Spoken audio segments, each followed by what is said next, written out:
guys, it's your girl Jay again, and today we'll be making terrazzo trays using seashells. As usual, our base material would be Jesmonite AC100 from Madmaker. It's a two-part system composite of liquid and powder that is mixed in the ratio 2.5 to 1 to create a slurry that's used as a base to fill molds and create pieces. Today we're going to use our silicone containers for mixing. We're going to need about 2 or 3 of those. And I got this beautiful crushed seashells from Michael's, and they are so gorgeous. I'm going to be using this as terrazzo chips, which means I'm going to be adding them to the slurry to create the terrazzo base trays. For molds today, we'll be using this round coaster mold and this oval mold. We're going to need 2 silicone spatulas, one as a scoop and one for stirring, and also a measuring scale. We're going to start by measuring our powder. We're going to need about 250 grams of powder for this work today. And we're also going to need about 100 grams of liquid. Let's start with the measurements.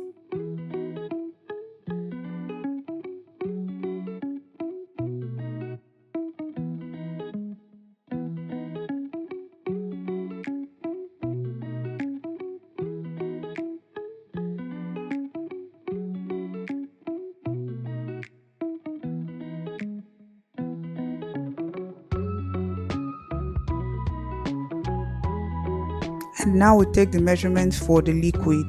We need exactly 100 grams of liquid.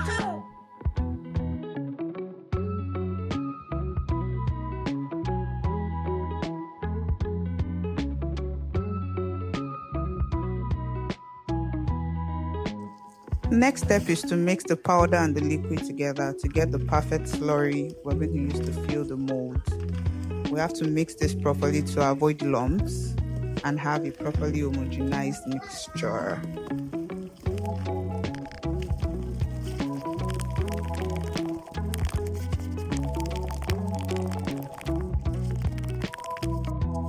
Next step, we're going to divide the mixture into about a third, and to one part of the third, we're going to introduce the seashells and mix properly.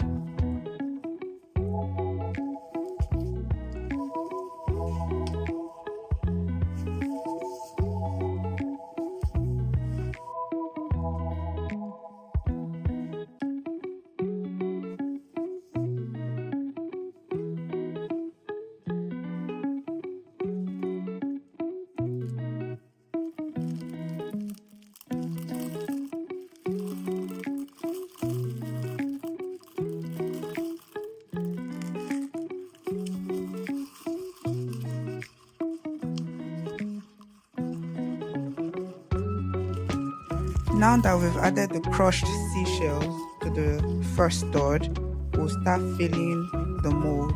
We're going to start with the oval mold first, pour in the mixture, and then spread it out evenly. After spreading out, we have to ensure we tap well to remove all possible air bubbles in the mold.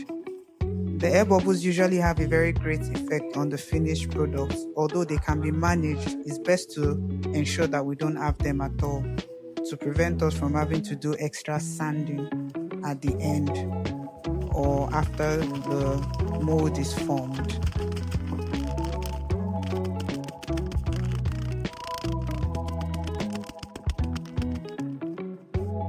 Next, we're going to add some plain paste to the mold. This paste doesn't contain any seashells, and the reason why we're doing this is to ensure that we have the back of the mold being a bit smooth and leveled.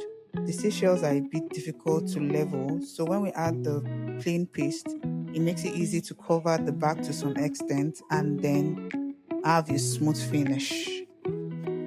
Next, we tap the mold so that we can have a leveled mixture and then also remove all possible air bubbles as usual. Next is the round coaster mold. For this, I already added the seashells to the paste, and I'm just going to introduce it directly to the mold and then tap to level it out and also remove the air bubbles.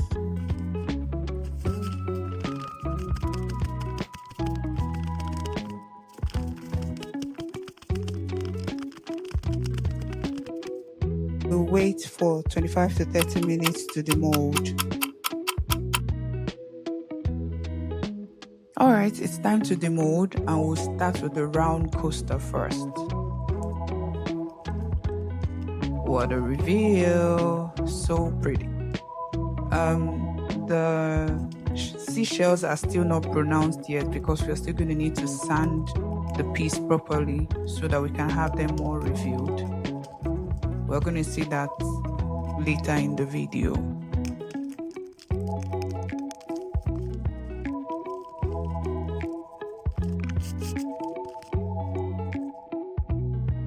Alright, next step is to sand the pieces. We're going to use a 60 and a 220 grit sanding paper to do the sanding.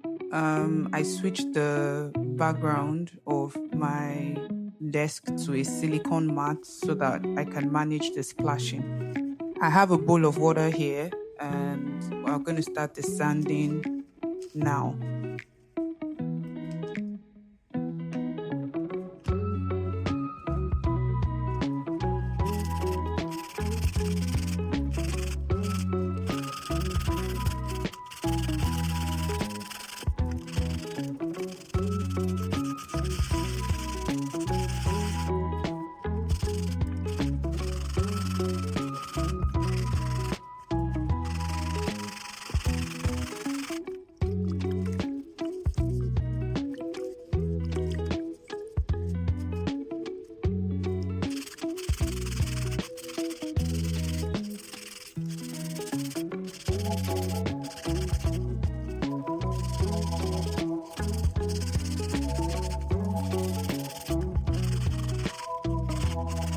With terrazzo embedded pieces, it's indeed a labor of love. We have to keep sanding and sanding to reveal the chips.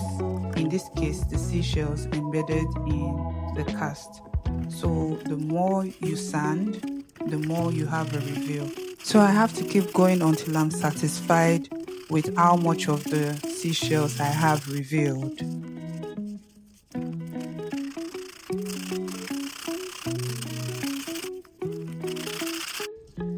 And here is the reveal of the round coaster mold. Although I ended up sanding the back and the front even further to get more of the seashells revealed, I'm quite satisfied even with how it looks right now. Usually most people would prefer to do a dry sanding with an electric sanding machine. I'm probably going to have to get one and use that in my next terrazzo project. But so far, this is what my piece looks like. I go ahead to dry it with a paper towel and then leave it out to air dry before going ahead to seal it and get it ready for use. If you want to see a video on how I seal my pieces and what I use, please say subscribe to my channel and check on my subsequent video posts for how I go ahead with sealing my Jesmonite pieces. Please subscribe to my channel and hit the bell button to get notifications on when I put up a new post. This is a reveal of the final look for your pleasure.